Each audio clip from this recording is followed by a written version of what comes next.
What up, everybody? How are you guys doing today? We are covering the elements. This is one of my favorite topics, and we're going to go a little deeper than what we usually go. It's all types of different ways that we the elements. This is one of my favorite topics, and we're going to go a little deeper than what we usually go. It's all types of different ways that we different ways when it comes to hermetics. We start with the base elements, and it's part of our psyche, our subconscious, basic survival instincts, and it affects us on a really deep level. And the more you can understand thyself, know thyself, as Pythagoras said, know thyself, and you will come to know the universe and the gods.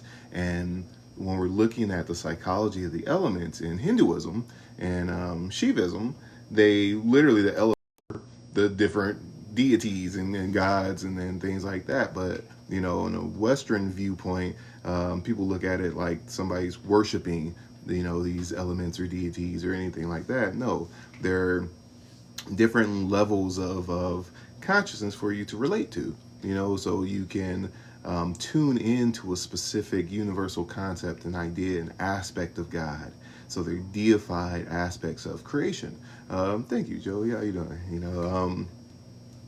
So this is what we're going to be covering. We're going to be covering the elements and in many different ways, and mastering the elements is very, very important, because if you don't understand the parts of your psyche that seek to express herself on their own and, understanding the parts of the mind, then this is usually what causes us suffering, because we have all these different parts of us that seek to express itself, that's going to express itself one way or another. And if you don't fully understand how it's seeking to express itself through your psyche, through your thoughts, your feelings, and your actions, then hindrance.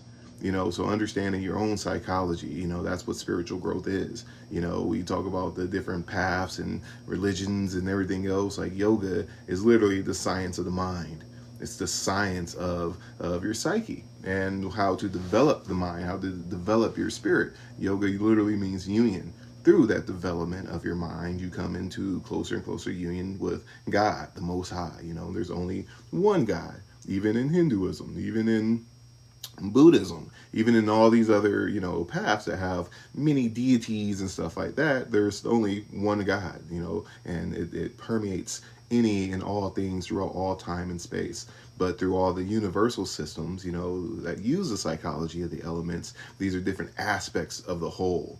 These are different aspects of God. These are images, deities, a way for you to relate to a different aspect of the whole, So that's typically what we're working with. But in the base level, we're looking at the elements as far as air, fire, water, and earth. And these are the core parts of creation. You can look at the physical realm, right? We have the idea and concept of as above, so below, or as within, so without, Looking at the macrocosm, look at the world around you. If you look at the fire element, which we relate to the sun. It's the creative, expansive force of the internet, I said the internet, wow, of the universe. And that brings me to another thing too. We can talk about that. If it wasn't for this creative force, there would be no life on this earth. If it wasn't for this fire element of the sun, the intelligence of it, there would be no way that there would be life. Anywhere there's life, there has to be sun, which is a fire element, right? If we didn't have the water element, there would be no cohesive aspect of creation. And without the earth, there'd be nothing for the water to rest upon, for the sun to hit, for the air element to move those energies between the two. So we're looking at it on the macrocosm level, and the micro, this manifests through our thoughts, our feelings, and our actions, right? So on the lower level, fire element is related to your need to control. And through this need to control, whether it's external or internal, we put ourselves in a state of expansion. It's a bit part of our psyche and our basic survival instincts. If you can control your environment, other people, right, the food supply, whatever it is, you have a better chance. But naturally, we seek to control, everything. But controlling things outside of yourself is a lower aspect of fire element. What up, soul? How you doing? So we want to be able to bring that in balance and control everything within ourselves. So we have greater levels willpower, and all that good stuff. And that is what allows us to expand and allows us to, see more of our potential, even in the physical reality, right? That ability to express your willpower, to express that fire element, gives you the ability to grow and evolve and to expand your money making abilities, your ability to go out and connect to people, but you have to express that fire aspect to be able to get it and to experience it. What up, Delia? I'm sorry if I butcher your name.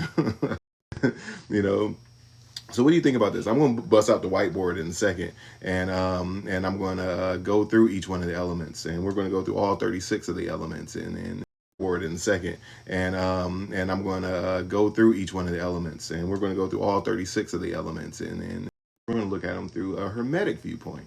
And it's really interesting, so if you have any questions about it, let me know. And as soon as Merlin the cat moves out of my way, I'm gonna set my coffee down and we'll start. So the evening lives hit different. Yeah, for sure, for sure. And so excuse me, Merlin. All right, so give me a second. Let me let Merlin out because he wants to go outside and he's not about to be meowing all through my live stream. So give me a second and let me do this.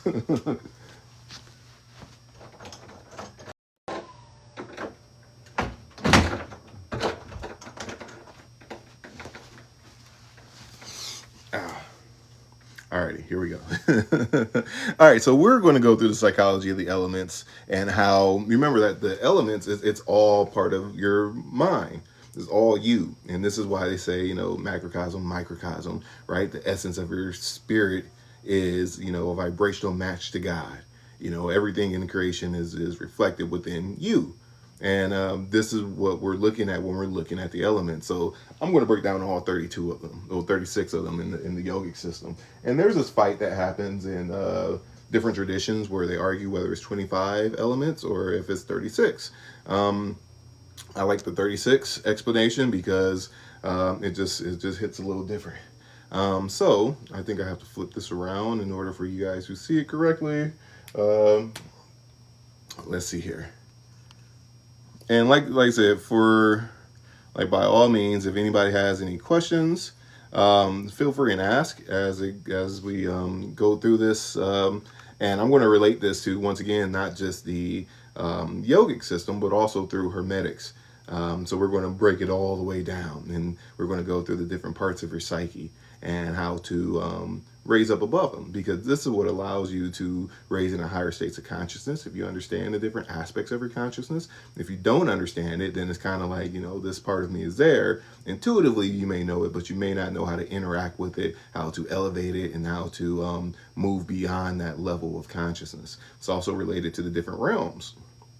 It's most definitely related to the realms in which you inhabit, and whether you're stuck in the lower astral realms, if you're going up to the higher astral realms, into the non-dual light realms, into nirvana, it's a direct reflection of that. So if you don't understand this, then and have a complete system and type of psychology to to interact with it, then it's going to be a very long, hard road for you through your spiritual development.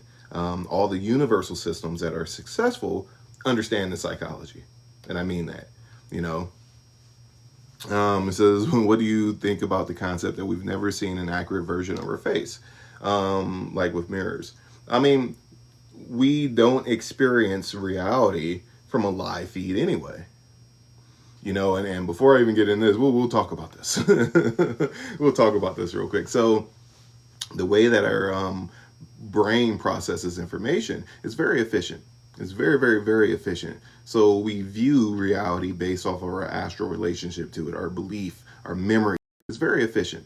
It's very, very, very efficient. So we view reality based off of our astral relationship to it, our belief, our memory data that we're interacting with every single moment. Your brain will get very, very tired. It's a lot of information. So it takes shortcuts, and it's all types of different brain tricks and mind games and stuff like that. You can go to YouTube, you can go to Veritasium, you can go to all these other, places where they'll show you, oh, look, this is an illusion. Your brain is, it is not, what you think it is. It literally gives you the quickest input that it can in the most efficient way. So even when we see ourselves in the mirror, no, you're not seeing yourself as you are. You're seeing yourself inverted. And even if you were to see yourself, you probably wouldn't recognize yourself because you've never actually seen yourself. You've seen yourself in the video, but you've never actually seen yourself, as you are in live feed. And even as you see yourself on video or on the recording or anything like that, even with that, you're going to be seeing a reflection of your belief of who and what you are too. So it's very interesting. It's kind of like, think about the first time you ever heard your voice recorded, and it's kind of like, oh wow, that's what I sound like. You've been hearing your voice your entire life, but even hearing it from a different perspective gives you completely different data input, and completely different experience.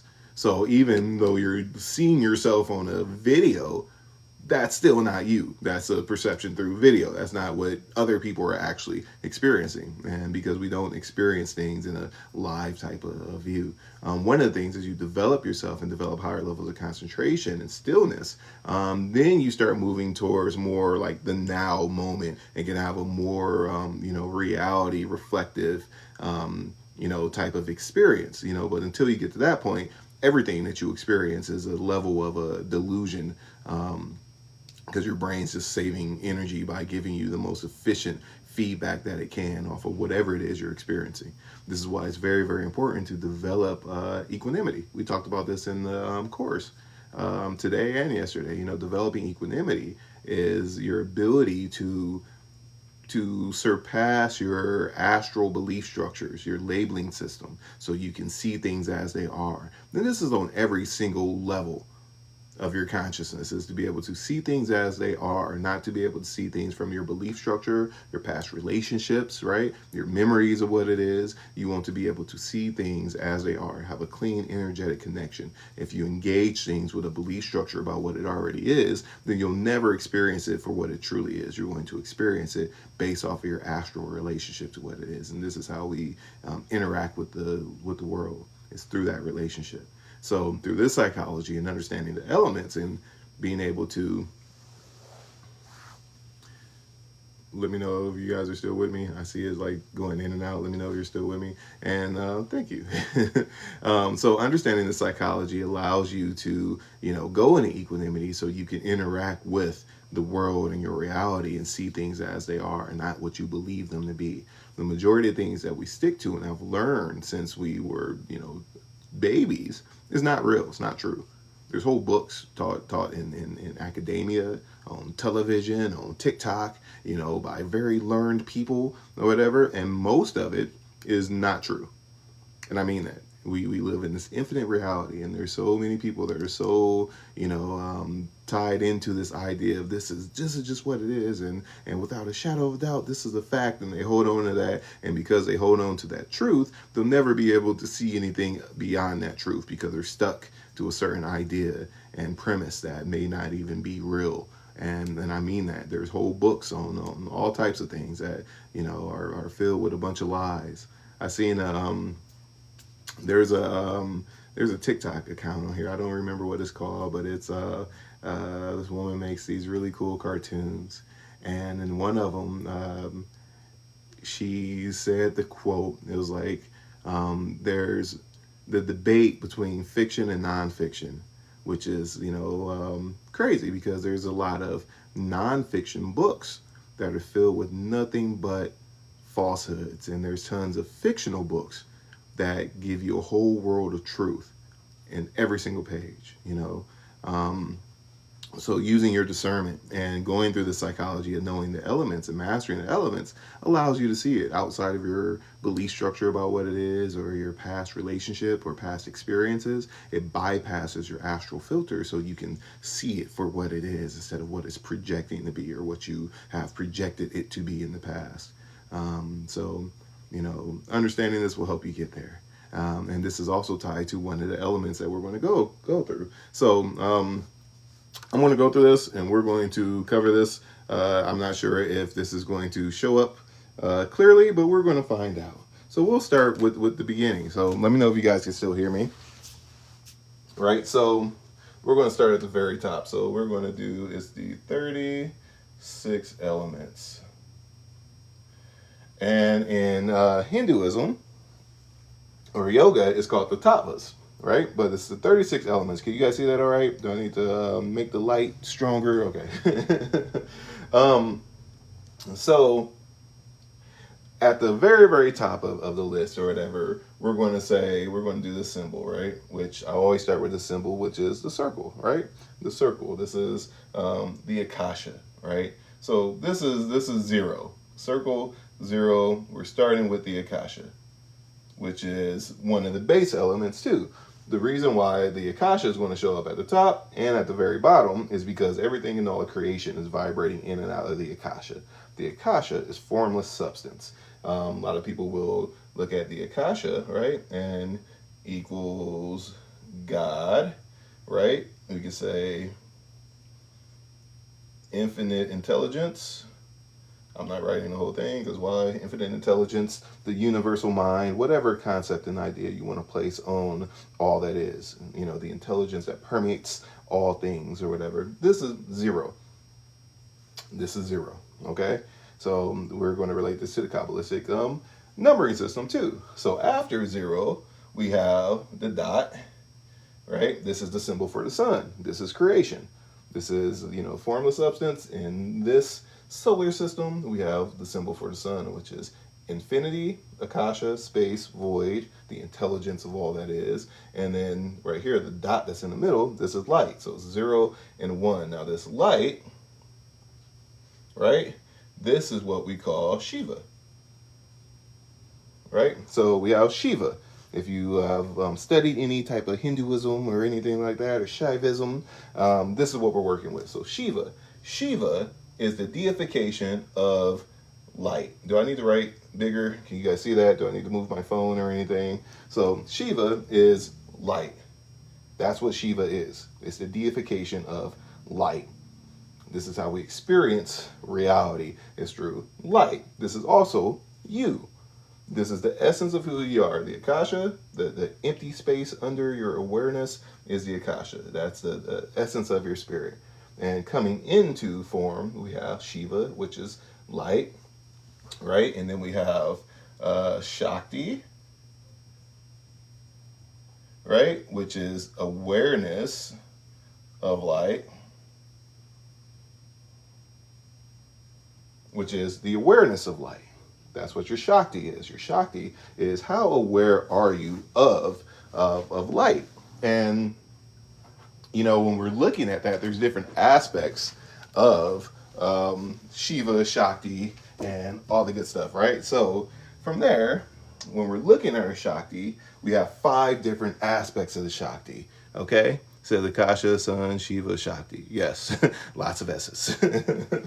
Yeah, so we have light and awareness of light.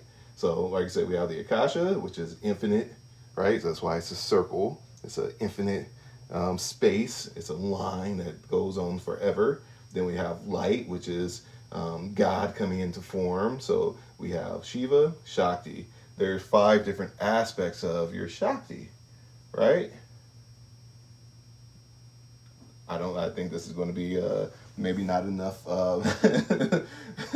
maybe not enough space for me to do this, but we're going to try it, right? So within your awareness of light, there's different aspects. So we have time, right? The way that you experience light is through time. It says the one that sits on his throne in heaven, the Almighty, coming soon, repent, ask Christ into your heart. I want you to know that Christ was teaching this exact same thing. This exact same thing. And if you think that Christ was like, oh no, everybody else is evil and this and that, and everybody needs to, they say, repent by, you know, recognizing the essence of your spirit and the oneness of all, you know, non-duality. This is a way to break it down in psychology to connect to it. You know, universal consciousness, Christ consciousness is founded upon these principles. You know, it's only the people that are in the dualistic realms that see it as something else. And these are usually people that don't really follow the actual teachings of Christ. Literally, because if you study the Kabbalah, if you study how Christianity even started, it started based off of these principles and Hermetics and everything else. And, you know, over time, it literally grew into what it is today. But originally, it was based off of Christian mysticism and Christ consciousness. It's not this dualistic, everybody else is going to hell, don't do this, don't do that, because it is literally based on the Kabbalah and universal teachings, because that's how you get to Christ consciousness, right? But when it comes to your Shakti, your awareness of light, this is what we call the five kind of chakas, right? And the pure and impure aspects of the spirit. So we're working with time, and then we're working with space. These are your different aspects of your Shakti. From there, we're going into limited knowledge, right? Or vidya. So this is understanding limitation, or your limited knowledge. Because until you raise up through your awareness of light and develop your awareness of light, you're going to have a limited understanding of what you're interacting with. So these are the aspects that we're working with, so we can develop higher levels of awareness of light, so we can raise into our God consciousness or Christ consciousness, raise into the Akasha or Nirvana, and be released of all these other levels of consciousness that we're working with.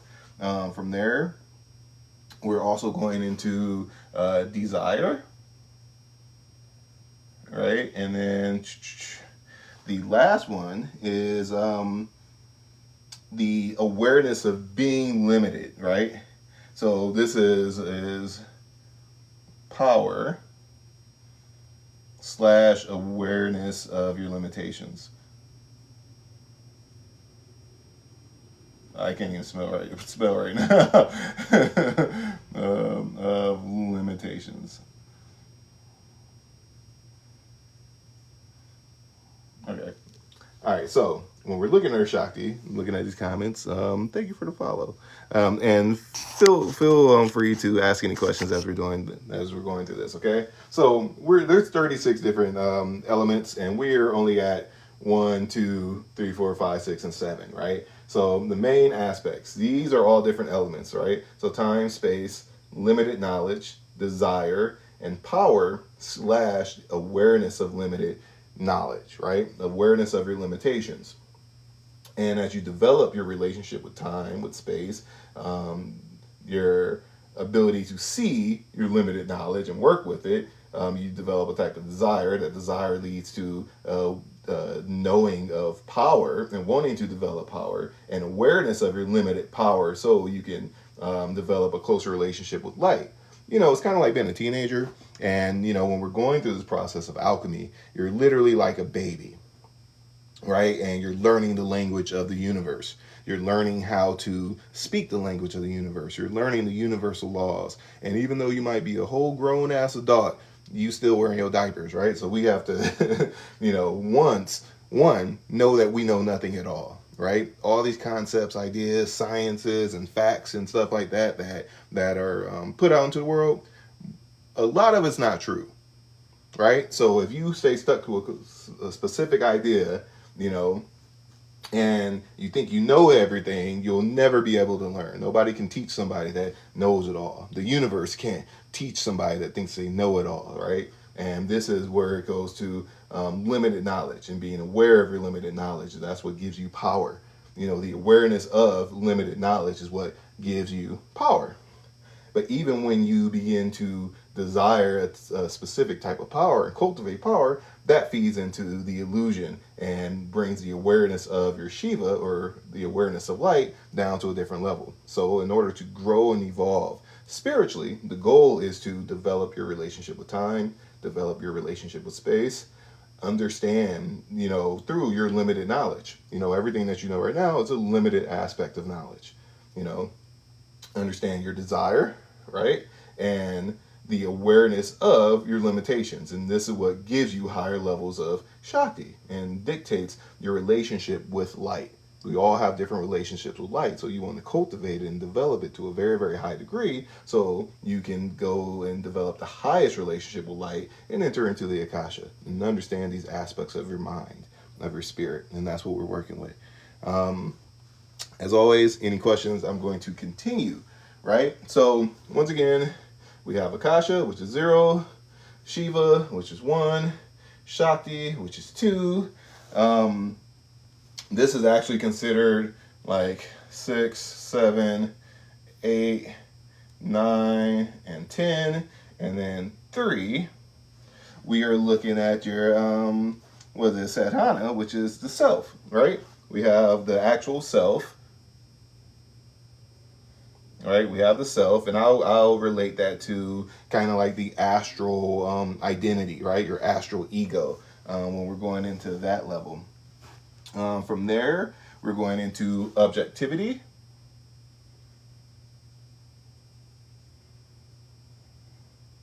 So objectivity, this is where we're going into like the objectivity. I'm trying to think the best way to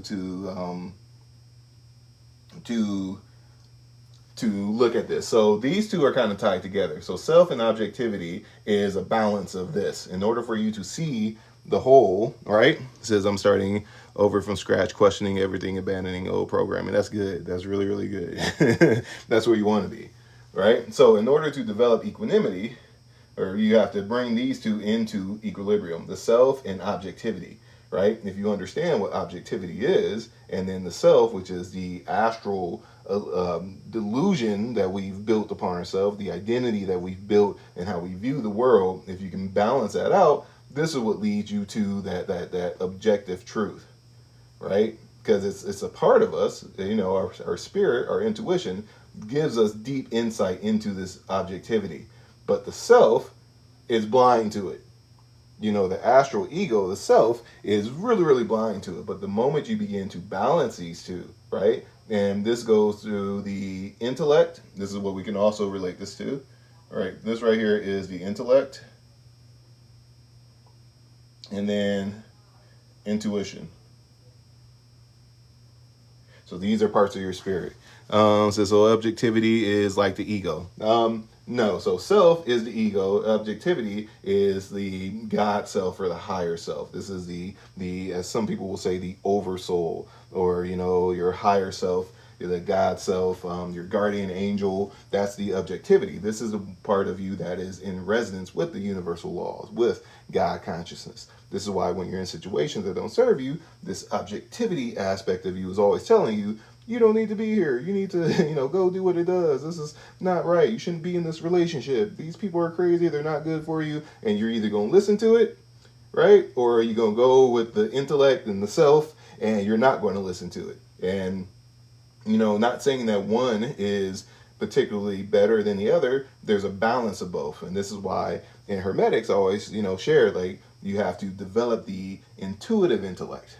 If you're just going off of your intuition, then you might find yourself doing a lot of stupid stuff, you know, because you're going to do things you may not understand. If you don't understand on an intellectual level, you're dwelling in the realms of stupidity. So you have to balance the intuitive intellect. If you're going through things through just the intellect, you know, it's the same thing. You know, you'll find yourself doing a lot of stupid stuff too, even though you're looking at it intellectually, because you have to have both of those bridges of understanding in order to see the whole picture of things. You know, you have to balance them. So this is where we're working with 3 and 4. To balance them, this is what gives you a higher awareness of light. As we're going up the scale, right, this is ultimate reality. Right? Once you are one with Shiva or light and understand the light of your mind and can interact with the light of your mind, then you can work with and understand the infinite intelligence. And your perceptions begin to change. But in order to get there, like I said, we're starting from the base level, going all the way up. I'm explaining this from the top down. And then we're going to run through and go in the opposite direction. So, you know, as everybody, you know, if you have any other questions and stuff as we go through this, by all means, feel free and ask, right? So from here, so we start, remember this is 6, 7, 8, 9, 10, 11. This is what we hear so much about. And I feel like this is the only element that, you know, the yogis always talk about, or whatever, is Maya, right? So Maya is, it hides the divine nature of things. So this is the illusion of the higher self. This part of you is part of your psyche that keeps you in this lower realm in order for you to learn. Because that's why we're here. We're here to learn. It's not this grand battle for dark and light, and like there's this war going on in the astral and all the other crazy stuff that all the delusional people stick to. This is a part of our own psyche. It's also part of the whole. This is here for a reason. If you did not have this, you will have no way to grow and evolve. We are here in this physical realm so we can experience what we need to experience, and we can raise up this vibrational scale. That's why this part of us is here. It's not this dark evil thing. It's not the moon is not the moon, and the sun is not the sun, and the evil ones. That's not real. That's a delusion. And pretty much everybody that says that, I guarantee you, they're all on drugs. And I'm just going to say that. And I'm dead serious about that. And I guarantee you, anybody who you ever said that, I don't tell you how many ceremonies they done did, but I guarantee you they done a lot. And I was just putting that out there. So which one was 5? 5 is, did I not do it right? I don't think, oh yeah, I think I did miss. 5 is this right here. 5 is actually balancing these, right? It's the balance of both. So 5 is the Sutta Vidya, right? It's to the Sutta Vidya, and it's the balance. It's the equilibrium of your intellect and intuition, right? So in order for you to understand the intellect and intuition, this veil literally drops off. Once you understand that, oh, there's a veil, oh, now I'm training my intuition. Now I'm training my intellect, and you can do it properly. And you have to balance them. If you are stuck in the lower realms, you will never be able to see the divine nature of things, right? So hides the divine nature.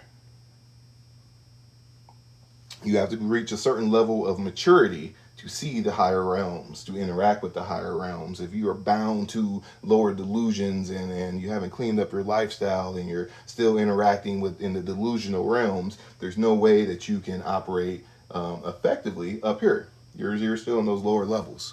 It says thank you for divine insights and knowledge, and you self-taught. Yeah. So like the middle pillar in Kabbalah. So like I said, this is directly tied to Kabbalah. Kabbalah, as we know it, was taken from ancient Egyptian knowledge, even though the Jews always say it's the Jewish Kabbalah and this and that, and it ain't got nothing to do with any of that. There's different levels of Kabbalah.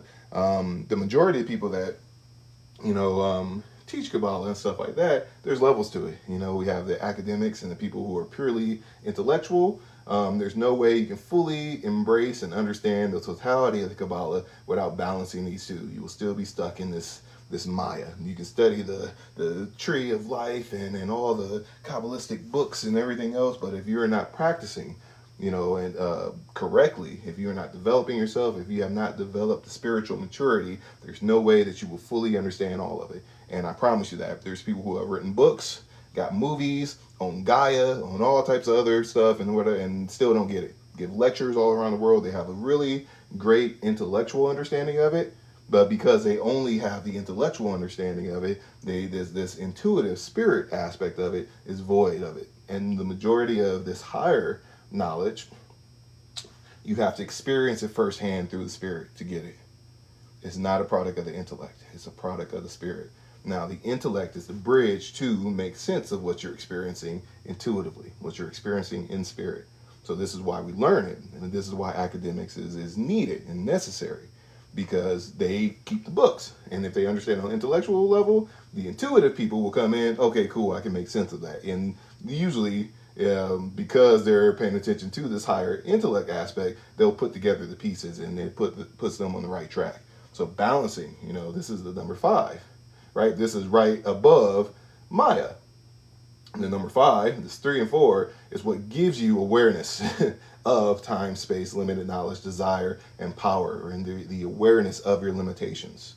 You have to balance these two. You cannot be polarized in either one. It's the equilibrium of the intellect and the intuition, self and objectivity. Lots of people that are bound to the intellect, right? They're bound to the intellect everything's objective. It has to be this, it has to be that, it has to come from a power structure or some source and has to be verified, and the scientists didn't say it, so it's not real. They go into that realm or whatever, and that's a delusion. It's not real. So balancing that so you can see higher levels of truth and not be stuck to, things that are not objective, because the only objectivity is this. It's the akasha. It's literally light coming in and out of form.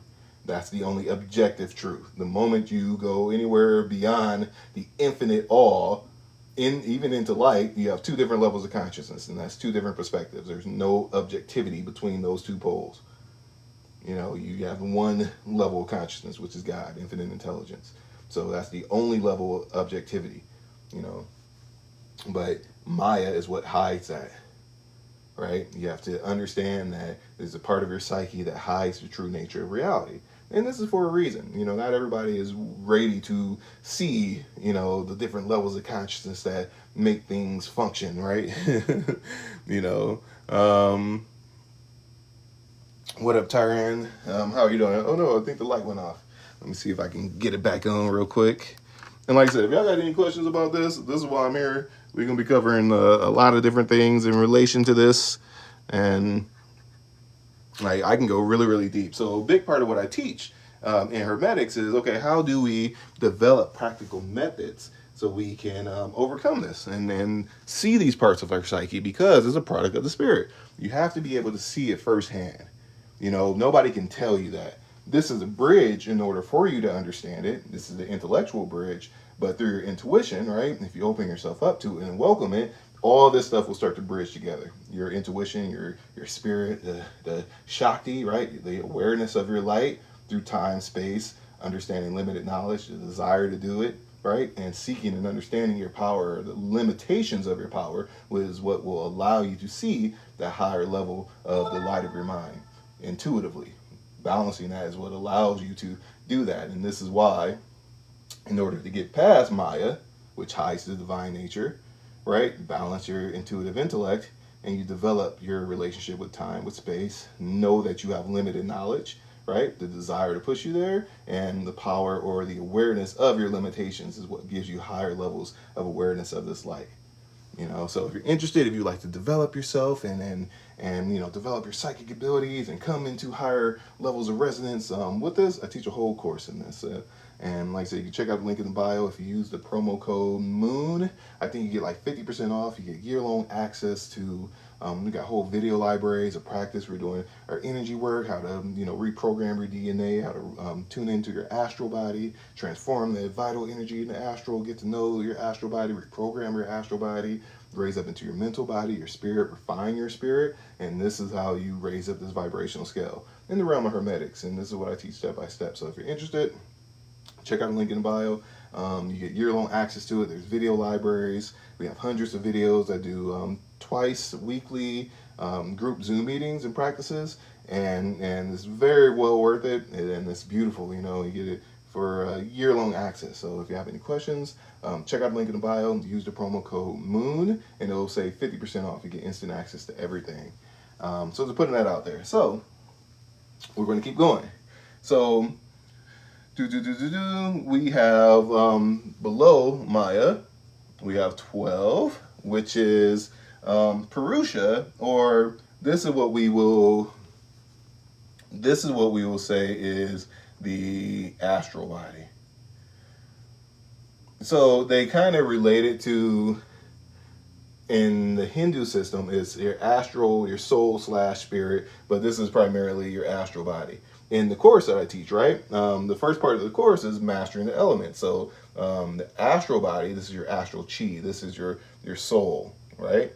This is part of Maya. This is what hides the divine nature. You have to realize it's part of your astral body, your soul, right, and purify it. So it needs purification.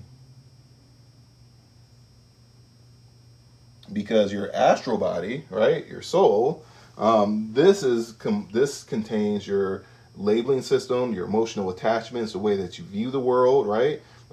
Anything you take on as a belief that you know, if you've ever seen Inside Out, right? Your core belief structures and your experiences and all these things that we hold on to, these concepts, ideas, these labels, this is the lens in which we view the world through our astral body, your soul. And the more things that you cling on to, especially the delusions and stuff from the lower realms, you're going to be experiencing those. You know, this is what gives you your experiences. It's your electromagnetic energy. This is the part of you that gives you and plays out your karma. And once again, you have to purify this to be aware of Maya. So the more you raise up the scale, the more you can see all these other aspects of who and what you are. I said, been only watching Zero since Bro Panic passed. Oh wow. So, going through this too, and once again, if you have any other questions, so when we are going up the scale too, now we're going into 13, which I know you've seen this before.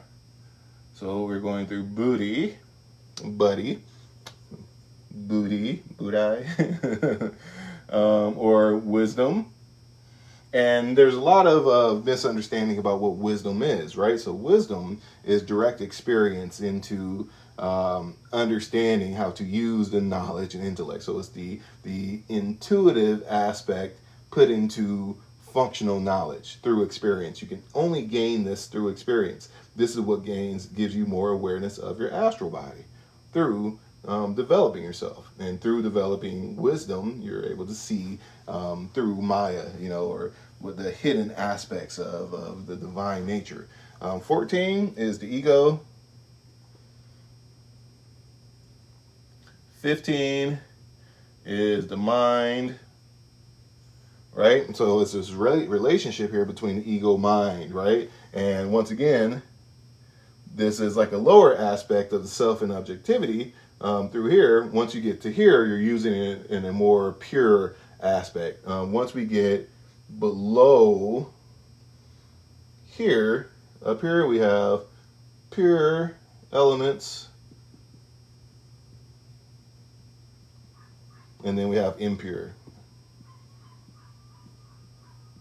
So this is where all the delusions come, right? This is where subjectivity is, where everything is not in a definite manner. This is all the realm of subjectivity. Up here, we're moving more into the non-dual realms as we change our relationship to all these different aspects and develop higher levels of awareness into the higher aspects of the spirit, the higher aspects of the mind. Says soul is only awareness or much more. So the soul is your astral body, right? So when we're looking at the aspects of the soul, I'm trying to think the best way to describe it in this in this context, because the way that I usually teach it, right, when we're working with the middle dantian, right, or the astral body or the soul, like I said, it contains your belief structures, your labeling system. You know, it contains all these different aspects of who and what you are that you've accumulated through your entire life. And this is how we perceive our reality. This is what you need to bring into equanimity and purification, so you can see the higher levels. And the only way you can do that is to be able to equalize with these other levels below it. And this is what we're working with, right? You have to develop equanimity. And the only way you can do that is by understanding what wisdom is, right? The Buddha mind, right? The universal understanding of universal laws, right? Understanding that you have an ego, right? That you have this aspect of who you are, this identity that you've created through your experiences, right? There's a lot of people that don't understand what ego is and how that personality or identity that they created creates their karmic stream and their idea of who and what they are, you know, and even though that's not the real self, not even remotely close, right? And then the mind, right? We have a mind, which is not your brain, it's your mind substance or whatever, you know, realizing the spirit aspects and the lower aspects of the mind. It says, right, your beliefs on the soul may vary. Yeah, and like I said, everybody uses these different terms in different ways, right? A lot of different traditions that don't break it down into this type of science, right, will say that the spirit and the soul are the same thing. And in Hermetics, that's the furthest thing. You know, we are a mental, astral, physical being, right? The mental body being the spirit, the astral body being the soul, the physical body being, well, your physical body. In some traditions, they just say your soul and your spirit are the same thing, and they don't break it down to a science. And a lot of those traditions and stuff that look at it that way, they're not really traditions that give you ways to liberate your spirit and liberate your soul. They don't break it down in the metaphysical aspect. They just say your soul and your spirit is the same thing, but they usually don't give a functional way to move beyond that and raise up this vibrational scale. So there's levels to it. All right, so below 15, we're going into it's Prakriti, right? Or this is the energy of the soul, the astral body, right? So this is the we're going to say the emotional body, energy, the energy of the soul, right? So in order for you to see your ego, right, you have to see all the astral BS that's stuck to you. That's what this is. Your emotional body, the things that you're bound to astrally. And remember, this is how we view the world. The only things that, when we're going through our experience, the way that we look at reality is through the things that we attach to, whether it's real or not. We attach to things that's not real just because our emotions are ground into it. Look at society and the news and politics and stuff like that. It's only as crazy as it is, so it can evoke emotion and get you tied to it. So all your time and energy and awareness is going towards that, even though it's a big, smoke and mirrors and everything else. None of them people run anything. It's literally soap opera, and divine is orchestrated. It's our part of the whole, but everything is so extreme to ground your emotions into it. And the more your emotions are tied into it, you have to be aware of that. You have to be aware of the astral energy, the energy of the soul that you're, building beliefs of. And this is what allows you, once you can see that and begin to work with that, now, oh, wow, I can work with the mind, I can work with the ego, I can develop wisdom, right? And this is where you go into, purifying your astral body, the soul, which then, you have access to Maya, which hides the higher realms, right? And that's where you're going. It says, like Kanye said, God runs the world. Of course. And this is one of the things, to the Kabbalists, the highest initiates, everything is everything. There's no separation. There's no separation. There are not two powers. There's one. Everything serves a purpose. Nothing exists just because, everything. And I mean everything in God's creation is God. Everything. We're all that. 100% of it. It's not until, once again, you have to identify these different aspects. And we only halfway through. There's 36. There's 20 different aspects. We still got to go. And I'll break that down too. And like I said, if you have any more questions about anything, feel free and ask, and I'll break it down as best as I can. Says, what's one of the best methods to purify the astral body? And this is where we go through, one, understanding this type of psychology. So I teach hermetics, right? It's literally the first part of what I teach is mastering the elements, understanding the core parts of your spirit, and they're rooted in your basic survival instincts and part of who and what you are. What up, Riot? I'm not trying to get age restriction, but it's rooted in our basic survival instincts. It's part of your spirit. This is all psychology of the spirit. This is the science of the spirit and how they break it down so you can understand it and raise up above these different things. So the quickest and most efficient way, this is what I teach, and one, you have to have a willingness to it, for it. It's kind of like, I remember when I first got started in business, you have to want it. In order to be successful, you have to want it as much as you want to breathe. It has to be the most important thing to you, because if not, your awareness is going to get pulled towards all these other things that don't mean anything. That's how our emotions work. That's why, once again, understanding this 16, right? The energy of the soul, the attachments, the labeling of things, and how much we ground our emotions into something, that becomes your reality, whatever it is. So if you truly treat your path in a truly sacred way and have fun while you're doing it and treat it with reverence, everything will literally be revealed to you. The essence of your spirit is literally God. This is everybody. Everybody. There's nobody that's not. There's nothing at all, and in all existence that is not the essence of it, is not the Akasha, it's not infinite intelligence. Everything and everybody, no matter what race you are, no matter what continent you're from, and if anybody tells you anything different, then they're delusional. They're in those lower delusional realms. And like I said, some of my favorite teachers have been in those lower delusional realms. All is all. Everything is everything. And I mean that. I mean that. And we often get into concepts and ideas of, the ancestors and this is and that or whatever, where literally, you've been everything. If you're on this level and you're truly seeking to alchemize your experience and you've developed yourself to the point where you're interested in hermetics, literally, you've been a yogi in India. You've been, a Celtic priestess. You've been a Buddhist monk. You've been, a witch somewhere, and you're not bound to a specific heritage, So this is very important to understand. And if you're in one of those, lower traditions and stuff like that, then literally all those lower levels of intelligence, yes, they're going to tell you that. That's how consciousness works. That's the realm you're in. It doesn't make it true. The lower realms, the more dualistic realms, they're all realms of delusion. And I mean that. All of them. They're all realms of delusion. But once again, you have to be able to recognize that, recognize those emotional attachments, because it evokes emotion. All of it does. That's why they're like the white man and this and that and, and these other people and, all this other craziness, because it's to evoke emotion. It's a trap. It's an astral trap to keep you in those lower astral levels. And I mean that. And this goes in both directions. We're all the essence of everything is God. There are not two powers. There's not. And the more that you believe this is fight of, white and black and good and evil and angels and demons and stuff like that, then once again, you're putting yourself in those lower dualistic realms. That's what you're signing up to. And that's what your physical life is going to reflect.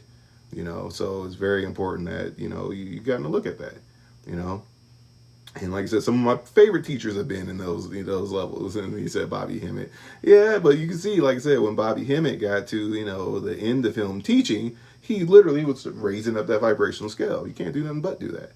And like I said, we've been in those dualistic realms. Everybody has been. You have to be. In order for you to touch that, you have to touch the lowest low. What up, Jake? You have to touch the lowest low to touch the highest high. The law of rhythm. That's a thing. Line to your highest 2024. Y'all don't want me as president. People always tell me I need to be in politics. Nah. Nah. But this is what we're working with, So I suggest if you have any biases, if you have any any hatred or any division within yourself or conflict within yourself or your environment with other people or groups or anything like that, look at it. It's a delusion. I mean that. In every way, shape, or form. If you don't see the God in everything and everyone, then you got a long way to go. You have a very, very long way to go. So it's important that you can see that, and then like I said, the dangerous thing, that I've been putting a lot of attention to is like, there's so many people sharing information, sharing, their beliefs and dogma and everything else. And like, most of it's not real. It's not true. The Hermetics is my party. If there was a Hermetic party, I would most definitely go. I would most definitely run for it, and they would most definitely win. This is what, but like I said, it's everything is everything, everything is everything. So recognize that, recognize, the oneness of all. And this is something that when you're dealing in the realms of magic and alchemy, that you're able to see that, because the more that you put yourself into a box, the more you sever your tie with infinite intelligence, the more you're stuck in those dualistic realms. And, if your mind is not strong enough to overcome those lower influences, then those lower influences are going to rule you. Through everything I teach, through Hermetics, through the course, we're developing the ability to raise up that vibrational scale. Most people are at those lower levels. That's why everything is dual. That's why they dwell in politics and gang banging and spiritual gang banging. Most of y'all, is spiritual gang bangers. They out here, I can't even do the impression I was about to do. Yeah. Christ side, motherfucker. They game banging. It's this this or that, and literally the spiritual game banging, it's a literal thing. But all is all, everything is everything, one is, but if you are separating yourself, you're literally severing your tie from the oneness of all. And the more, this is why the highest teachings in any tradition, in all the universal systems, in Buddhism and Hinduism and in Jainism and all these other universal systems, the highest teachings are the teachings on non-self, on non-duality. So you're literally expanding your consciousness, your level of awareness into the oneness of all, right? So this is you're raising up this vibrational scale. The lower you go, the more subjectivity, the more delusion. Once again, Maya hides the divine nature. This is the illusion. You have to develop awareness of all these other aspects, and we still have 20 more to go. I don't know if I can fit them down here, but I'm gonna try. We still got 20 more to go. But most people are in these lower levels of delusion. All the different religious systems, all the different spiritual systems and cults and doctrine and stuff like that, they all have their place in the astral. They're all lower astral things, and astral things are sticky. Emotional belief structures and things that tie your astral body to it is sticky. It sticks to the light of your mind, right? And this is where we're changing our relationship. Once again, time, space, limited knowledge, desire, awareness of your limited power and limited knowledge. This is what develops your awareness of light, the light of your mind, But the stickiness of the astral is what stops people from seeing it. And it's very, very important. So I already thought you might need to put them down the left column. So I'm going to continue. Once again, if y'all have any more questions, by all means, you can ask. So we're going to go through, well, the next ones are going to be really easy. I can fit them. I can most definitely fit them. So when we're looking at 17, 18, 19, 20, and 21, we are looking at the senses. Right? We're looking at the different senses, right? So we're looking at the sense organs, right? So 17 is, we're going for the ears. 18 is the skin.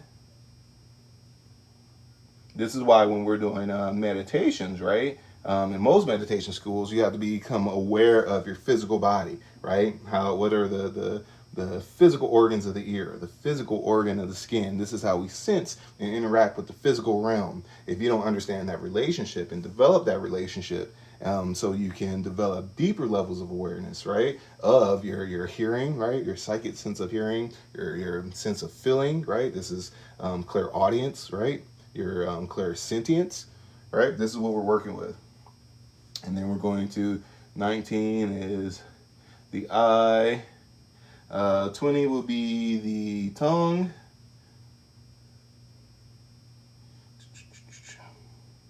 And then 21 is nose. All right, so once again, these are like your psychic abilities, right? And we're looking at your clairaudience, clairsentience, right? Clairvoyance, right? Your psychic sense of taste and psychic sense of smell. That's what we're looking at. And this is what gives you awareness of all your astral stuff. This is why I teach psychic development. This is why in Hermetics, this is how we're developing. You're just developing awareness of these different aspects. And this is how you see your astral stuff.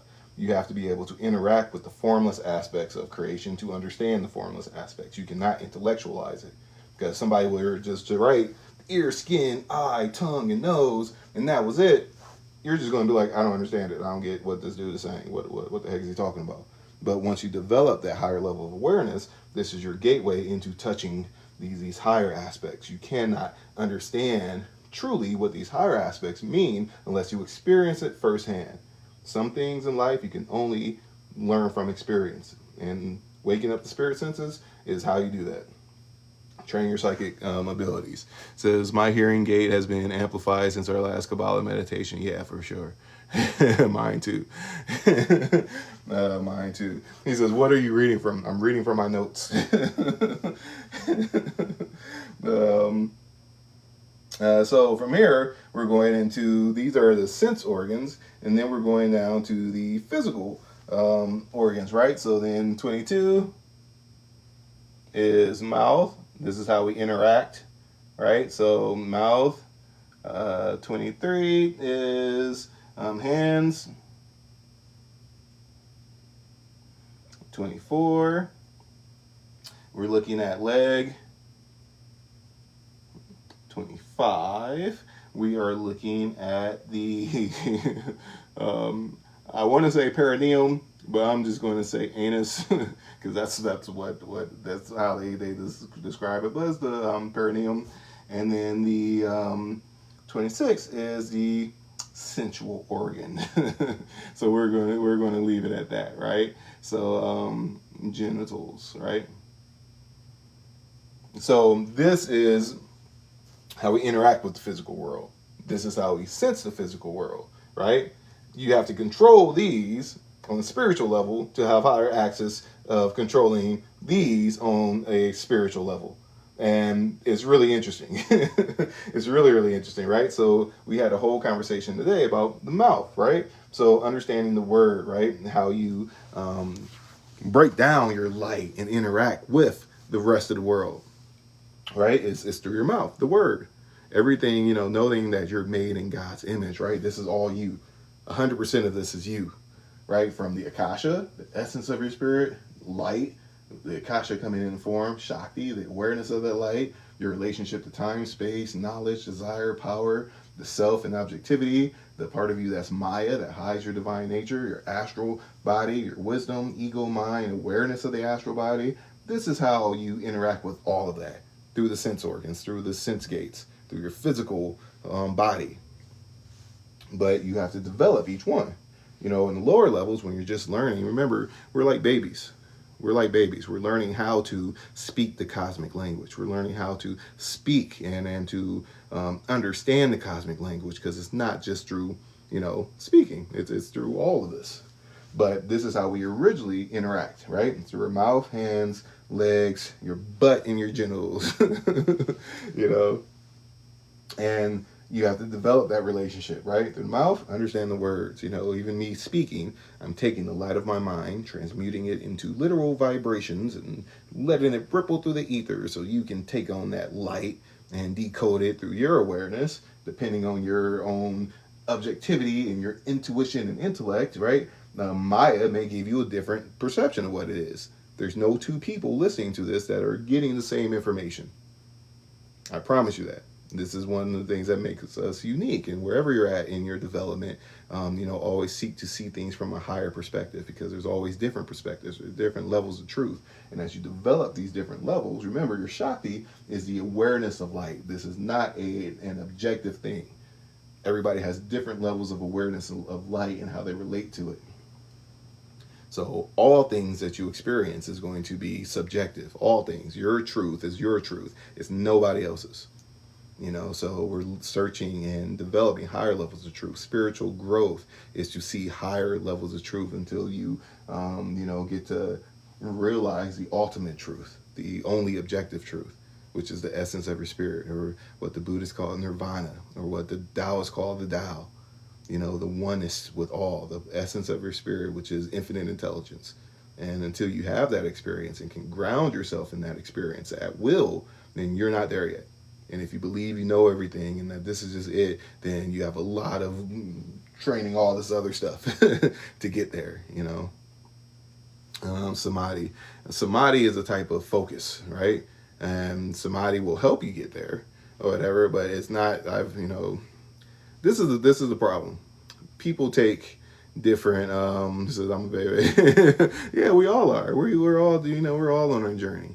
We're all on a journey. But, to go back to, samadhi, right? Samadhi is single pointed concentration.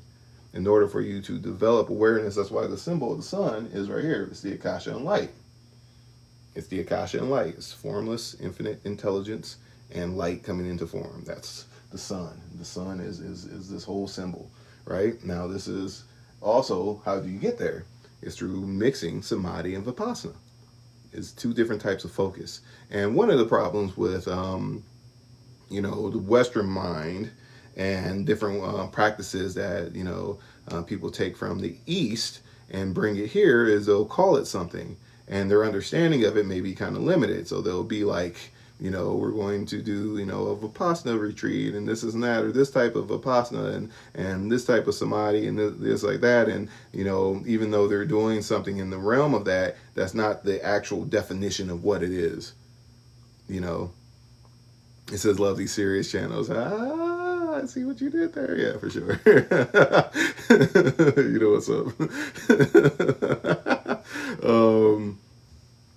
So literally the symbol of the sun is a representation of Samadhi and Vipassana. Wide open awareness, single point of concentration. That's how you touch the Akasha. That's how you enter into light and go through the Akasha and become one with God again, right?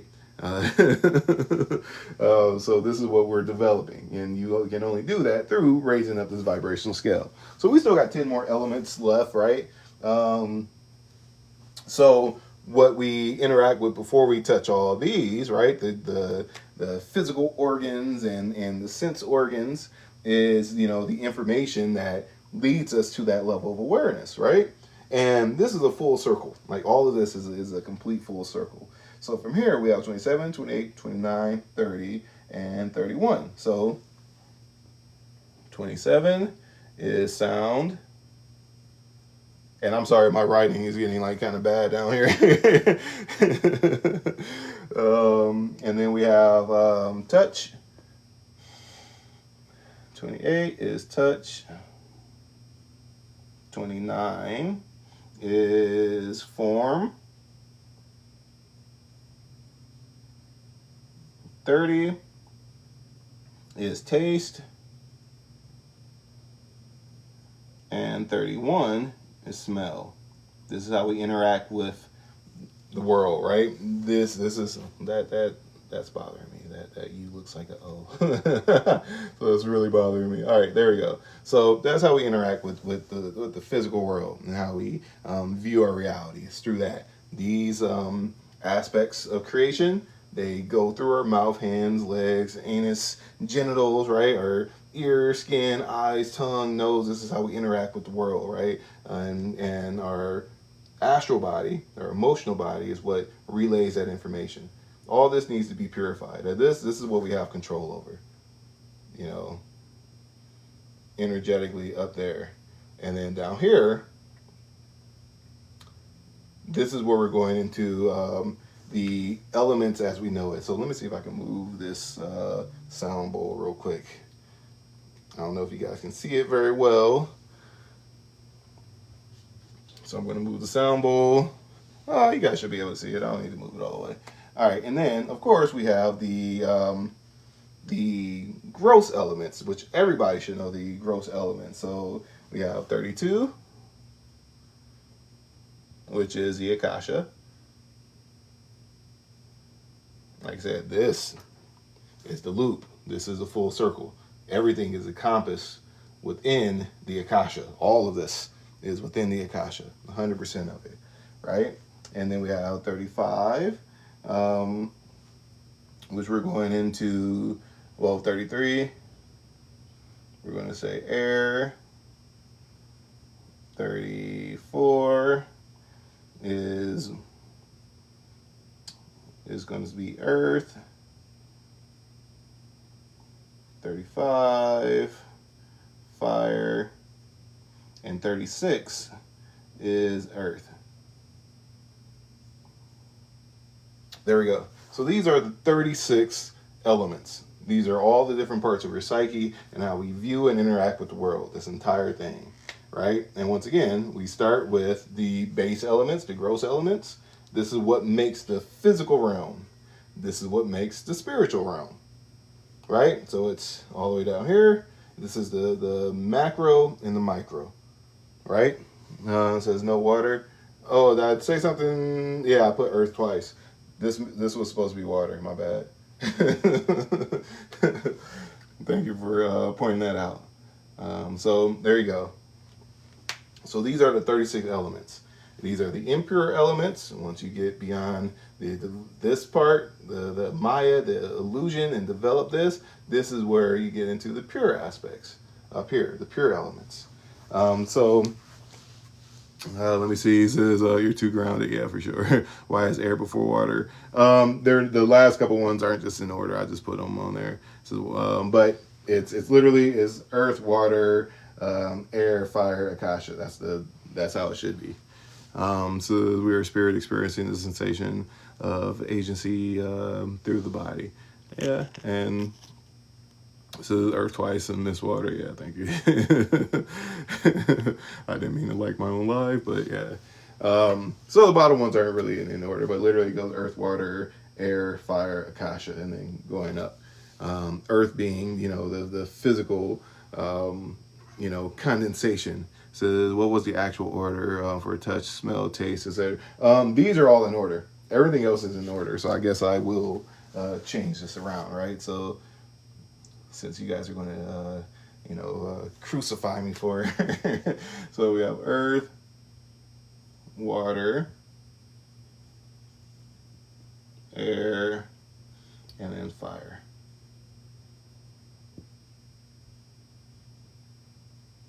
So it's really interesting too because we can also break this all down into the different realms, right?